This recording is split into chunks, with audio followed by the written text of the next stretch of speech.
Di video ini kita akan coba bahas kisi-kisi penilaian akhir semester matematika, dan khusus di video ini akan kita mulai dari kisi-kisi nomor 1, 2, dan 3 dulu, karena ketiga soal ini sama-sama berada di bab tentang nilai mutlak, khususnya persamaan nilai mutlak, dan tipe soalnya itu hampir sama, hanya berbeda bentuk sedikit saja.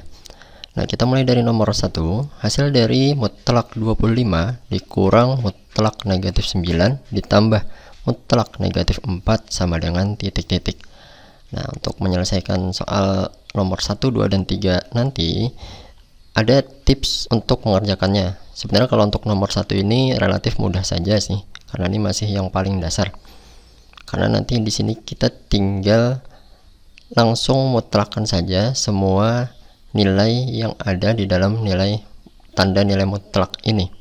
Nah, tapi nanti di nomor 2 dan 3 ada kondisi tertentu yang perlu dilihat, mana yang perlu dikerjakan terlebih dahulu. Nah, nanti ada beberapa hal yang perlu ditimbang. Yang pertama, mutlakkan dulu yang ada di dalam tanda mutlak. Nah, kalau persamaan seperti ini artinya kita jangan hitung dulu. Jadi bukan 25 dikurang negatif 9 dulu dan ditambah negatif 4 dulu, tidak, tapi kita mutlakkan dulu apa yang ada di dalam tanda nilai mutlak ini.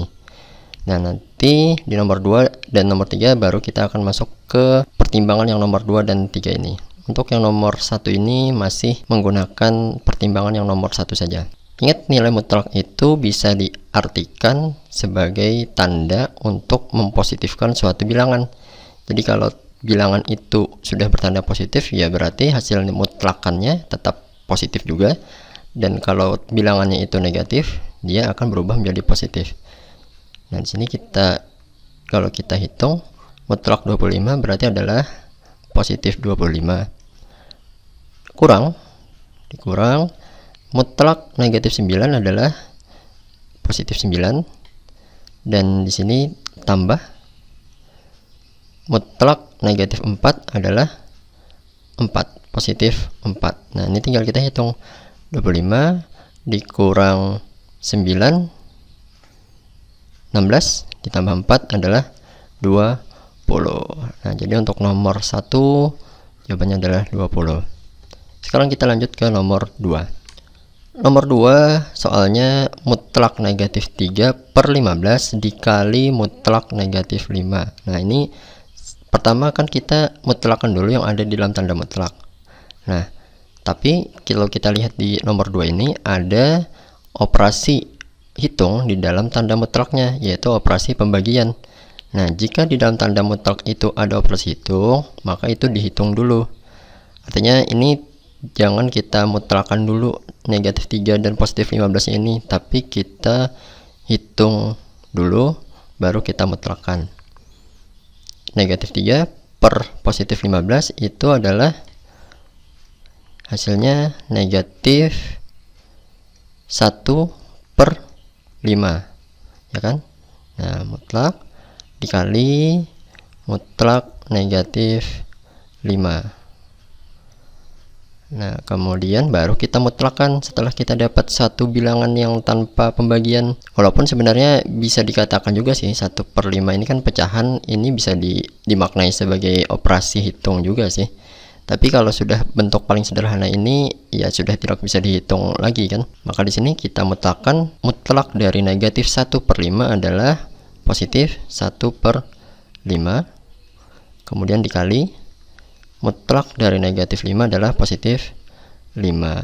1/5 dikali 5 hasilnya adalah 1. Jadi nomor 2 jawabannya adalah 1. Kita lanjut ke nomor 3. Nah, di nomor 3 ini dalam satu tanda nilai mutlak itu ada lebih dari 2 operasi hitung. Misalnya di tanda yang pertama ini ada perkalian dan ada pengurangan. Di mutlak kedua ini ada pengurangan dan perkalian. Di mutlak 3 hanya ada satu bilangan ya. Nah, jika di dalam tanda mutlak itu ada lebih dari satu operasi hitung, kerjakan dulu operasi yang lebih kuat, yaitu kali dan bagi dulu, baru jumlah dan kurang. Nah, jadi di sini kita hitung dulu, dan menghitungnya mulai dari operasi hitung yang lebih kuat, yaitu perkalian atau pembagian, baru kemudian yang penjumlahan atau pengurangan. Maka di sini kita tuliskan tetap menggunakan tanda mutlak. 2 dikali 4 8 dikurang 10. Kemudian di sini kurang. Nah, ini mutlak lagi kan. Ini bukan negatif ya. Ini 1 kurang 2 dikali 3. Ya, hakikatnya ini 1 dikurang positif 2, atau karena ini ada perkalian, maka 2 ini ketika di depannya ada tanda kurang, ini sepaket nih. Artinya ini kita bisa maknai sebagai negatif 2.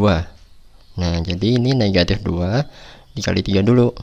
Negatif 2 dikali 3 hasilnya adalah negatif 6. Jadi ini nanti 1 dan disertai dengan negatif 6. Maka tertulisnya itu jadi 1 dikurang 6. Gitu ya. Baru dikalikan dengan mutlak negatif 3. Nah, kemudian ini kita hitung lagi. 8 dikurang 10 adalah negatif 2. Kemudian dikurang 1 dikurang 6 adalah negatif 5. Dan dikali dengan mutlak negatif 3. Nah, sampai sini ini seperti di soal nomor 1 tadi. Jadi tinggal kita mutlakkan, baru kita hitung kembali. Mutlak negatif 2 adalah positif 2. Mutlak, ini kurang dulu ya, kurang. Mutlak dari negatif 5 adalah positif 5. Dan ini kali. Kemudian mutlak dari negatif 3 adalah positif 3. Nah, ini kalau kita hitung perkalian dulu. Negatif 5 dikali 3 adalah negatif 15 ya. Di depannya 2. Maka ini jadi 2 ketemu negatif 15. 2 dikurang 15. Hasilnya adalah negatif 13. Oke. Sekian untuk soal nomor 1 sampai 3 di kisi-kisi. Untuk nomor selanjutnya ada di video yang selanjutnya.